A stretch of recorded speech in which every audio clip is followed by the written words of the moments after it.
savez, les chiffres là ont de la valeur. Amen. Mais la valeur des chiffres dépend du royaume dans lequel tu es. Of the figures. Or, le royaume, nous sommes là. Il y a quelqu'un qui considère le chiffre 2. Et le chiffre 2 est le chiffre qu'on appelle le chiffre du témoignage. Voilà pourquoi on dit, lorsqu'il y aura quelqu'un qui voudra rendre témoignage, il faudra que son témoignage soit sur la déposition de 2, au moins 2 témoins. Ça veut dire quoi?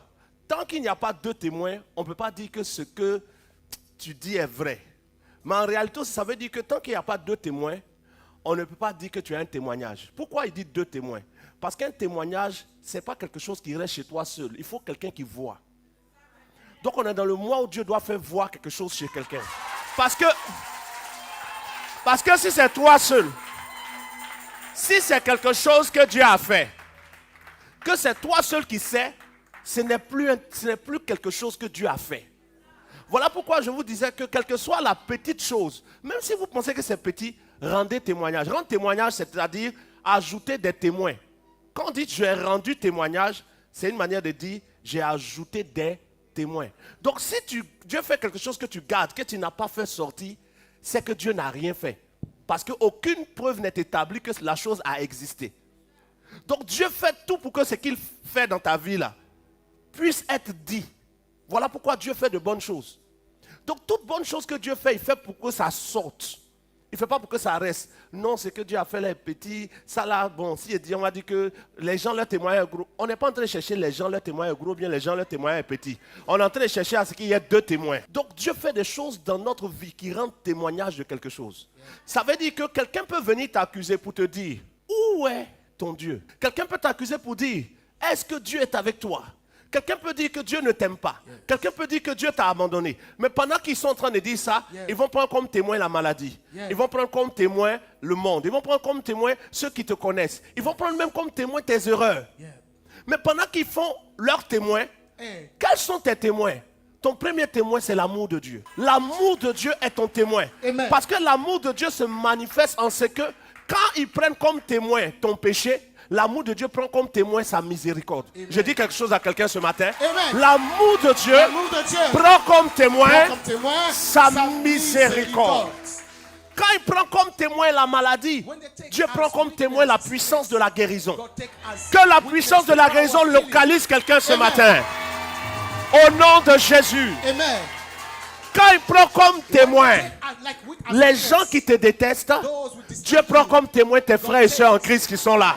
Et quand il va appeler à la barre les principautés, les autorités, les esprits méchants, Dieu appellera tous ceux qui sont dans le royaume des cieux, appelés l'armée des cieux qui rendent témoignage que tu es enfant de Dieu. Quand maintenant il faut prendre comme témoin les problèmes que tu as, c'est là que Dieu envoie comme témoin tes témoignages.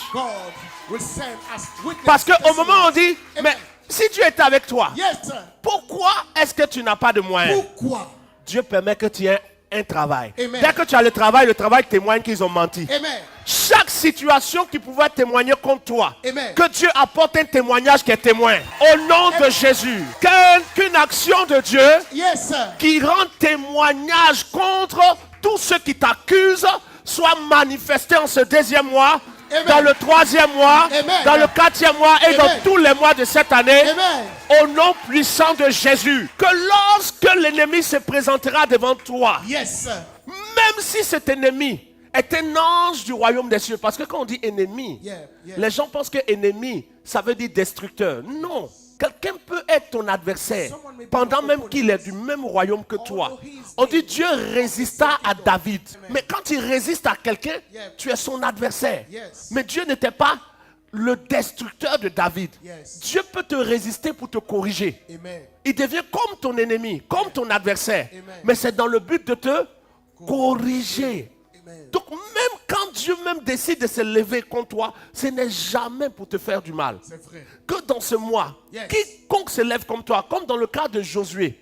Josué qui était du royaume des cieux. On dit un Satan s'est tenu devant Josué pour l'accuser. Mais en même temps qu'un Satan s'est tenu devant Josué pour l'accuser, un ange se tenait devant Josué pour le défendre. Que dans le royaume des cieux, quelqu'un rende témoignage de toi. Au nom de Jésus. Que des esprits qui travaillent au service de Dieu prenne la direction de ta défense dans le nom puissant de Jésus. Amen. Dis amen et acclame ton Dieu ce matin.